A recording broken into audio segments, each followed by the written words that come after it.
কিছু একটা গভীর আছে এটার ভিতরে।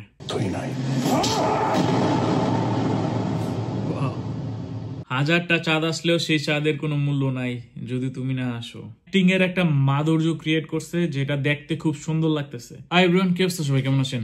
তো দাগের অফিসিয়াল ট্রেলার চলে আসছে। জানি আমি সারাদিন টাইম পাই না, আই এম সরি, এটা একটু লেট হয়ে যেতেছে আমার রিয়েকশন দেওয়ার। সারাদিন কাজে ছিলাম, তো রাতের বেলা আসছি, এখনই টাইম পাইছি, আগে কোন আমি টাইম পাই নাই। আমি যদি আগে টাইম পেতাম অবশ্যই আমি আমার রিয়েকশনটা দিতাম, বাট যাই হোক, লেট হয়েছে, একটু লেট হয়েছে, I am sorry for that. কারণ বাংলাদেশের টাইম আমাদের time it's not same. But কথা না বলে চলেন অফিসিয়াল ট্রেলারটা কেমন হয়েছে। তো লেটস স্টার্ট।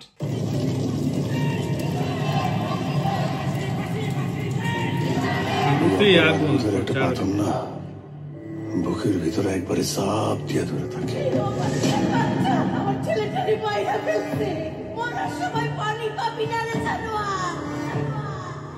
এই 17টা বছর আমি আল্লাহর কাছে একটা দোয়াই করছি, সবাই যেন আমার মাফ করে দেয়। হঠাৎ সাইডে দিল যে আব্বা আমি পালে আসি না, সত্যি আইনের শাস্তি ভোগ করছে সে, কিন্তু সমাজের হিসাব বাকি আছে। আমি চাই না একজন দাগের পরিচয়ে পরিচিত হোক।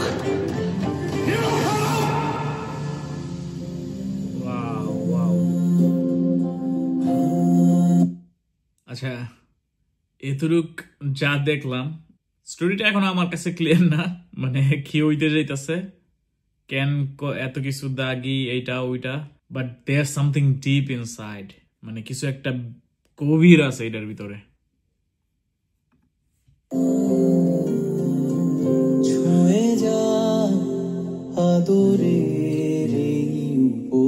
জেল থেকে আমি অনেক আশি নিয়ে বেরিয়েছিলাম যে সবকিছু হয়তো ভাগের মতো হয়ে যাবে, কিন্তু সবাই আমার সব আশা ধ্বংস করে দিছে।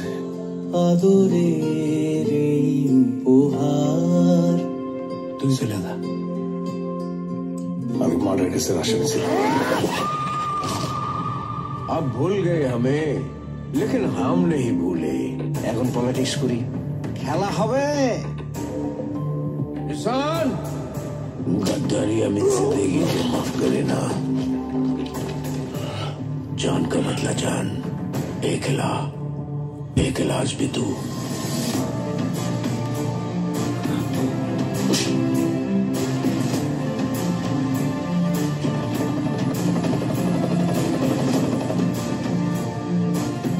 ক্ষমা চাইতে অনেক সাহস লাগে, অনেক ক্ষমতাশালী পতন হয়েছে ক্ষমা চাই নাই বলে।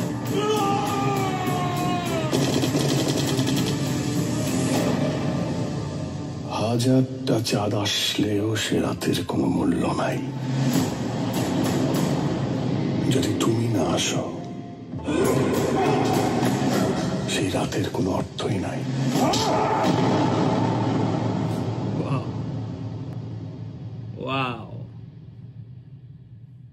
এই ডায়লগটা আরেকবার শুনতে হবে। হাজারটা চাঁদ আসলেও সে রাতের কোনো মূল্য নাই যদি তুমি না আসো।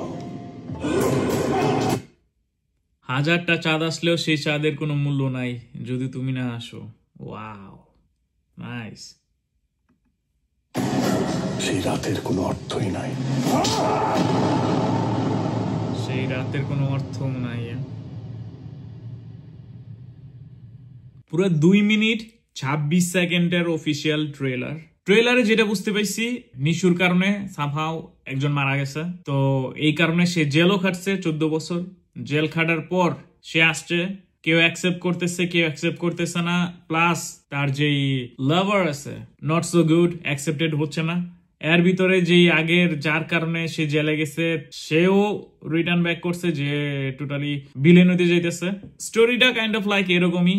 পুরো স্টোরিটা ক্লিয়ার হইতে হইলে আপনার মুভিটা দেখতে হবে, যে কেন হইছে, কেন সে জেলে গেছে, আর নতুন করে ভিলেন কেন আসতেছে তার লাইফে আবার সবকিছু নষ্ট করার জন্য।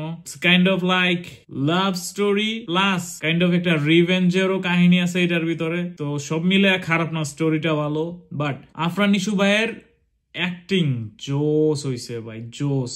তার যেই এক্সপ্রেশন, তার যে ডায়লগ ডেলিভারি, তার যে ওয়ে অফ কি বলে, সে যে দাগি ছিল ওইটার একটা স্ট্রাগল, তারপর সমাজের ভিতরে বসবাস করার জন্য তার আব্বু, তার আশেপাশের মানুষ তারা কি রিয়েক্ট করে, এই জিনিসটা নিয়ে সে কি ফিল করে, প্লাস তার গার্লফ্রেন্ড চলে গেছে, গার্লফ্রেন্ডে কেমনে সে আবার রিকভার করবে। তো এগুলা তার অ্যাক্টিং এর ভিতরে সবগুলা ফুট আউট, জিনিসটা তার অ্যাক্টিং এর একটা মাধুর্য ক্রিয়েট করছে যেটা দেখতে খুব সুন্দর লাগতেছে।